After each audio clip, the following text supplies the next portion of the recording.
नमस्कार दोस्तों, आज हम कहानियों की अगली कड़ी में मुंशी प्रेमचंद जी द्वारा लिखित कहानी गैरत की कटार को सुनते हैं। लेकिन उससे पहले आप सभी लोग से एक विनम्र अनुरोध है कि अगर चैनल पर नए हैं तो चैनल को सब्सक्राइब जरूर कीजिएगा। कहानी अच्छी लगे तो लाइक शेयर कमेंट जरूर कीजिएगा। तो चलिए शुरू करते हैं कहानी गैरत की कटार। कितनी अफसोसनाक, कितनी दर्द भरी बात है कि वही औरत जो कभी हमारे पहलू में बसती थी, उसी के पहलू में चुभने के लिए हमारा तेज खंजर बेचैन हो रहा है। जिसकी आंखें हमारे लिए अमृत के छलकते हुए प्याले थीं, वही आंखें हमारे दिल में आग और तूफान पैदा करें। रूप उसी वक्त तक राहत और खुशी देता है जब तक उसके भीतर एक रूहानी नेमत होती है और जब तक उसके अंदर औरत की वफा की रूह हरकत कर रही हो, वरना वह एक तकलीफ़ देने वाली चीज़ है, जहर और बदबू से भरी हुई, इसी काबिल कि वह हमारी निगाहों से दूर रहे और पंजे और नाखून का शिकार बने। एक ज़माना वह था कि नईमा हैदर की आरजुओं की देवी थी। यह समझना मुश्किल था कि कौन तलबगार है और कौन उस तलब को पूरा करने वाला। एक तरफ पूरी पूरी दिलजोई थी, दूसरी तरफ पूरी पूरी रजा। तब तकदीर ने पासा पलटा। गुलो बुलबुल में सुबह की हवा की शरारतें शुरू हुईं। शाम का वक्त था, आसमान पर लाली छाई हुई थी। नईमा उमंग और ताजगी और शौक से उमड़ी हुई कोठे पर आई। सफक की तरह उसका चेहरा भी उस वक्त खिला हुआ था। ऐन उसी वक्त वहाँ का सूबेदार नासिर अपने हवा की तरह तेज घोड़े पर सवार उधर से निकला। ऊपर निगाह उठी तो हुस्न का करिश्मा नजर आया, जैसे कि चांद सफक के हौज में नहा कर निकला है। तेज निगाह जिगर के पास हुई, कलेजा थाम कर रह गया। अपने महल को लौटा, अधमरा टूटा हुआ। मुसाहबों ने हकीम की तलाश की और तब राह रस्म पैदा हुई। फिर इश्क की दुश्वार मंजिलें तय हुई। वफा और हया ने बहुत बेरुखी दिखाई, मगर मोहब्बत के सिकवे और इश्क की कुफ्र तोड़ने वाली धमकियां आखिर जीती। अस्मत का खलाना लुट गया। उसके बाद वही हुआ जो हो सकता था। एक तरफ से बदगुमानी, दूसरी तरफ से बनावट और मक्कारी। मन मुटाव की नौबत आई। फिर एक दूसरे के दिल को चोट पहुंचाना शुरू हुआ, यहाँ तक कि दिलों में मैल पड़ गई। एक दूसरे के खून के प्यासे हो गए। नईमा ने नासिर की मोहब्बत की गोद में पनाह ली और आज 1 महीने की बेचैन इंतजारी के बाद हैदर अपने जज्बात के साथ नंगी तलवार पहलू में छिपाए अपने जिगर के भड़कते हुए शोलों को नईमा के खून से बुझाने के लिए आया हुआ है। आधी रात का वक्त था और अंधेरी रात थी। जिस तरह आसमान के हरम सरा में हुस्न के सितारे जगमगा रहे थे, उसी तरह नासिर का हरम भी हुस्न के दीपों से रोशन था। नासिर 1 हफ्ते से किसी मोर्चे पर गया हुआ है, इसलिए दरबान गाफिल है। उन्होंने हैदर को देखा, मगर उनके मुंह सोने चांदी से बंद थे। ख्वाजा सराओं की निगाह पड़ी, लेकिन वह पहले ही एहसान के बोझ से दब चुके थे। खवासों और कनीजों ने भी मतलब भरी निगाहों से उसका स्वागत किया और हैदर बदला लेने के नशे में गुनाहगार नईमा के सोने के कमरे में जा पहुंचा, जहाँ की हवा संदल और गुलाब से बसी हुई थी। कमरे में एक मोमी चिराग जल रहा था और उसी की भेद भरी रोशनी में आराम और तकल्लुफ़ की सजावटें नजर आती थी, जो सतीत्व जैसी अनमोल चीज़ के बदले में खरीदी गई थी। वहीं वैभव और ऐश्वर्य की गोद में लेटी हुई नईमा सो रही थी। हैदर ने एक बार नईमा को आंख भर देखा। वही मोहिनी सूरत थी, वही आकर्षण, लावण्य और वही इच्छाओं को जगाने वाली ताजगी। वही युवती जिसे एक बार देखकर भूलना असंभव था। हाँ, वही नईमा थी। वही गोरी बाहें जो कभी उसके गले का हार बनती थी। वही कस्तूरी में बसे हुए बाल जो कभी कंधों पर लहराते थे। वही फूल जैसे गाल जो उसकी प्रेम भरी आंखों के सामने लाल हो जाते थे। इन्हीं गोरी गोरी कलाइयों में उसने अभी अभी खिली हुई कलियों के कंगन पहनाए थे और जिन्हें वह वफा के कंगन समझा था, इसके गले में उसने फूलों के हार सजाए थे और उन्हें प्रेम का हार ख्याल किया था। लेकिन उसे क्या मालूम था कि फूलों के हार और कलियों के कंगन के साथ वफा के कंगन और प्रेम के हार भी मुरझा जाएंगे। हाँ, यह वही गुलाब के से होठ हैं जो कभी उसकी मोहब्बत में फूल की तरह खिल जाते थे, जिनसे मोहब्बत की सुहानी महक उड़ती थी। और यह वही सीना है जिसमें कभी उसकी मोहब्बत और वफा का जलवा था, जो कभी उसके मोहब्बत का घर था। मगर जिस फूल में दिल की महक थी, उसमें दगा के कांटे हैं। हैदर ने तेज कटार से पहलू निकाली और दबे पांव नईमा की तरफ आया, लेकिन उसके हाथ न उठ सके। जिसके साथ उम्र भर जिंदगी की सैर की, उसकी गर्दन पर छुरी चलाते हुए उसका हृदय द्रवित हो गया। उसकी आंखें भीग गईं।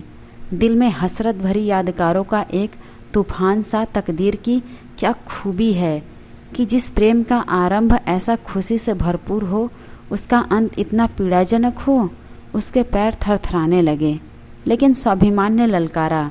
दीवार पर लटकी हुई तस्वीरें उसकी इस कमजोरी पर मुस्कुराईं। मगर कमजोर इरादा हमेशा सवाल और अलील की आड़ लिया करता है। हैदर के दिल में ख्याल पैदा हुआ, क्या इस मोहब्बत के बाब को उजाड़ने का इल्ज़ाम मेरे ऊपर नहीं है? जिस वक्त बदगुमानियों के अखुएं निकले, अगर मैंने तानों और धिक्कारों के बजाय मोहब्बत से काम लिया होता तो आज यह दिन न आता। मेरे जुल्मों ने मोहब्बत और वफा की जड़ काटी। औरत कमज़ोर होती है, किसी सहारे के बगैर नहीं रह सकती। जिस औरत ने मोहब्बत के मज़े उठाए हों और उल्फात की नाजर बर्दारियाँ देखी हों, वह तानों और जिल्लतों की आज क्या सह सकती हैं? लेकिन फिर गैरत ने उकसाया कि जैसे वह धुंधला चिराग भी उसकी कमजोरियों पर हंसने लगा। स्वाभिमान और तर्क में सवाल जवाब हो रहा था कि अचानक नईमा ने करवट ली और अंगड़ाई ली। हैदर ने फौरन तलवार उठाई। जान के खतरे में आगा पीछा कहाँ। दिल ने फैसला कर लिया। तलवार अपना काम करने वाली थी ही कि नईमा ने आंखें खोल दी। मौत की कटार सिर पर नजर आई। वह घबराकर उठ बैठी। हैदर को देखा, परिस्थिति समझ में आ गई। बोली, हैदर? हैदर ने अपनी झेप को गुस्से में पर्दे में छिपाकर कहा, हाँ मैं हूँ हैदर। नईमा सिर झुकाकर हसरत भरे ढंग से बोली, तुम्हारे हाथों में यह चमकती हुई तलवार देखकर मेरा कलेजा थरथरा रहा है। तुम्ही ने मुझे नाजर बर्दारियों का आदी बना दिया है। जरा देर के लिए इस कटार को मेरी आंखों से छिपा लो। मैं जानती हूँ कि तुम मेरे खून के प्यासे हो, लेकिन मुझे न मालूम था कि तुम इतने बेरहम और संगदिल हो। मैंने तुमसे दगा की, तुम्हारी खतावार हूँ। लेकिन हैदर, यकीन मानो, अगर मुझे चंद आखिरी बातें कहने का मौका न मिलता तो शायद मेरी रूह को दोजख में भी यही आरजू रहती। मौत की सज़ा से पहले आपने घर वालों से आखिरी मुलाकात की इजाज़त होती है।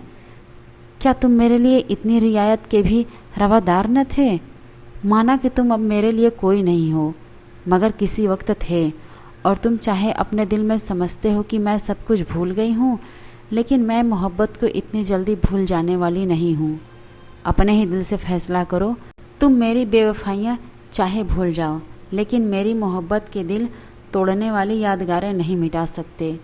मेरी आखिरी बातें सुन लो और इस नापाक ज़िंदगी का हिस्सा पाक करो। मैं साफ साफ कहती हूँ, इस आखिरी वक्त में क्यों डरूं? मेरी कुछ दुर्गत हुई है, उसके जिम्मेदार तुम हो। नाराज न होना। अगर तुम्हारा ख्याल है कि यहाँ फूलों की सेज पर सोती हूँ तो वह गलत है। मैंने औरत की शर्म खोकर उसकी कद्र जानी है। मैं हसीन हूँ, नाजुक हूँ। दुनिया की नेमतें मेरे लिए हाजिर हैं। नासिर मेरी इच्छा का गुलाम है, लेकिन मेरे दिल से यह ख्याल कभी दूर नहीं होता कि वह सिर्फ मेरे हुस्न और अदा का बंदा है। मेरी इज्जत उसके दिल में कभी हो भी नहीं सकती। क्या तुम जानते हो कि यहाँ खवासों और दूसरी बीवियों के मतलब भरे इशारे मेरे खून और जिगर को नहीं लजाते। ओह, मैंने अस्मत खोकर अस्मत की कद्र जानी है, लेकिन मैं कह चुकी हूँ और फिर कहती हूँ कि इसके तुम जिम्मेदार हो। हैदर ने पहलू बदलकर पूछा, क्यों? नईमा ने उसी अंदाज से जवाब दिया, तुमने बीवी बनाकर नहीं, मासूक बनाकर रखा। तुमने मुझे नाजू बर्दारियों का आदी बनाया, लेकिन फर्ज का सबक नहीं पढ़ाया। तुमने कभी न अपनी बातों से न कामों से मुझे यह ख्याल करने का मौका दिया कि इस मोहब्बत की बुनियाद फर्ज पर है। तुमने मुझे हमेशा हुस्न और मस्तियों के तिलिस्म में फंसाए रखा और मुझे ख्वाहिशों का गुलाम बना दिया। किसी किश्ती पर अगर फर्ज का मल्लाह न हो तो फिर उसे दरिया में डूब जाने के सिवा और कोई चारा नहीं। लेकिन अब बातों से क्या हासिल, अब तो तुम्हारी गैरत की कटार मेरे खून की प्यासी है और यह लो मेरा सिर उसके सामने झुका हुआ है। हाँ, मेरी एक आखिरी तमन्ना है, अगर तुम्हारी इजाज़त पाऊँ तो कहूँ। यह कहते कहते नईमा की आंखों में आंसुओं की बाढ़ आ गई और हैरत की गैरत उसके सामने ठहर न सकी। उदास स्वर में बोला, क्या कहती हो? नईमा ने कहा, अच्छा इजाज़त दी है तो इनकार न करना। मुझे एक बार फिर उन अच्छे दिनों की याद ताज़ा कर लेने दो, जब मौत की कटार नहीं मोहब्बत के तीर जिगर को छेदा करते थे। एक बार फिर मुझे अपनी मोहब्बत की बाहों में ले लो। मेरी आखिरी विनती है, एक बार फिर अपने हाथों को मेरी गर्दन का हार बना दो। भूल जाओ कि मैंने तुम्हारे साथ दगा की है, भूल जाओ कि यह जिस्म गंदा और नापाक है। मुझे मोहब्बत से गले लगा लो और यह मुझे दे दो। तुम्हारे हाथों में यह अच्छी मालूम नहीं होती। तुम्हारे हाथ मेरे ऊपर न उठेंगे। देखो कि एक कमज़ोर औरत किस तरह गैरत की कटार को अपने जिगर में रख लेती है। यह कहकर नईमा ने हैदर के कमज़ोर हाथों से वह चमकती हुई तलवार छीन ली और उसके सीने से लिपट गई। हैदर झिझका, लेकिन वह सिर्फ ऊपरी झिझक थी। अभिमान और प्रतिशोध की भावना की दीवार टूट गई थी। दोनों आलिंगन पास में बंध गए और दोनों की आंखें उमड़ आई। नईमा के चेहरे पर एक सुहानी प्राणदायिनी मुस्कुराहट दिखाई दी और मतवाली आंखों में खुशी की लाली झलकने लगी। बोली, आज कैसा मुबारक दिन है कि दिल की सब आरजुएं पूरी होती हैं, लेकिन यह कमबख्त आरजुएं कभी पूरी ही नहीं होती। इस सीने से लिपटकर मोहब्बत की शराब के बगैर नहीं रहा जाता। तुमने मुझे कितनी बार प्रेम के प्याले दिए हैं, उस सुराही और उस प्याले की याद नहीं भूलती। आज एक बार फिर उल्फत की शराब के दौर चलने दो। मौत की शराब से पहले उल्फत की शराब पिला दो। एक बार फिर मेरे हाथों से प्याला ले लो। मेरी तरफ उन्हीं प्यार भरी निगाहों से देखकर जो कभी आंखों से न उतरती थी, पी जाओ। मरती हूँ तो खुशी से मरूं। नईमा ने अगर सतीत्व खोकर सतीत्व का मूल्य जाना था, तो हैदर ने भी प्रेम खोकर प्रेम का मूल्य जाना था। उस पर इस समय एक मदहोशी छाई हुई थी। लज्जा और याचना और झुका हुआ सिर, यह गुस्से और प्रतिशोध के जानी दुश्मन हैं। और एक औरत के नाजुक हाथों में तो उनकी काट तेज तलवार को मात कर देती है। अंगूरी शराब के दौर चले और हैदर ने मस्त होकर प्याले पर प्याले खाली करने शुरू किए। उसके जी में बार बार आता था कि नईमा के पैरों पर सिर रख दूं और इस उजड़े हुए आसियाने को आदाब कर दूं। फिर मस्ती की कैफियत पैदा हुई और अपनी बातों पर और अपने कामों पर उसे अख्तियार न रहा। वह रोया, गिड़गिड़ाया, मिन्नतें की, यहाँ तक कि उन दगा के प्यालों ने उसका सिर झुका दिया। हैदर कई घंटे तक बेसुध पड़ा रहा। वह चौंका तो रात बहुत कम बाकी रह गई थी। उसने उठना चाहा, लेकिन उसके हाथ पैर रेशम की डोरियों से मजबूत बंधे हुए थे। उसने भौचक होकर इधर उधर देखा। नईमा उसके सामने वही तेज कटार लिए खड़ी थी। उसके चेहरों पर एक कातिलों जैसी मुस्कुराहट की लाली थी। फर्जी मासूक के खूनीपन और खंजरबाजी के तराने वह बहुत बार गा चुका था, मगर इस वक्त उसे इस नज़ारे से शायराना लुत्फ़ उठाने का जीवट न था। जान का खतरा नशे के लिए तुलसी से ज़्यादा कातिल है। घबराकर बोला, नईमा। नईमा ने लफ्ज़े में कहा, हाँ मैं हूँ नईमा। हैदर ने गुस्से से बोला, क्या फिर दगा का वार किया? नईमा ने जवाब दिया, जब वह मर्द जिसे खुदा ने बहादुरी और कुव्वत का हौसला दिया है दगा का वार करता है, तो उसे मुझसे यह सवाल करने का कोई हक नहीं। दगा और फरेब औरतों के हथियार हैं, क्योंकि औरत कमज़ोर होती है। लेकिन तुमको मालूम हो गया कि औरत के नाजुक हाथों में हथियार कैसी काट करते हैं। यह देखो, यह आबदार शमशीर है जिसे तुम गैरत की कटार कहते थे। अब वह गैरत की कटार मेरे जिगर में नहीं, तुम्हारे जिगर में चुभेगी। हैदर, इंसान थोड़ा खोकर बहुत कुछ सीखता है। तुमने इज्जत और आबरू सब कुछ खोकर भी कुछ नहीं सीखा। तुम मर्द थे, नासिर से तुम्हारी होड़ थी, तुम्हें उसके मुकाबले में अपनी तलवार के जौहर दिखाना था, लेकिन तुमने निराला ढंग अख्तियार किया और एक बेकस औरत पर दगा का वार करना चाहा। और अब तुम उसी औरत के सामने बिना हाथ पैर के पड़े हुए हो। तुम्हारी जान बिल्कुल मेरी मुट्ठी में है, मैं एक लम्हे में उसे मसल सकती हूँ, और अगर मैं ऐसा करूँ तो तुम्हें मेरा शुक्रगुजार होना चाहिए, क्योंकि एक मर्द के लिए गैरत की मौत बेगैरती की ज़िंदगी से अच्छी है। लेकिन मैं तुम्हारे ऊपर रहम करूँगी, मैं तुम्हारे साथ फयाजी का बर्ताव करूँगी, क्योंकि तुम गैरत की मौत के पाने के हकदार नहीं हो। जो गैरत चंद मीठी बातों और एक प्याला शराब के हाथों बिक जाए, वह असली गैरत नहीं है।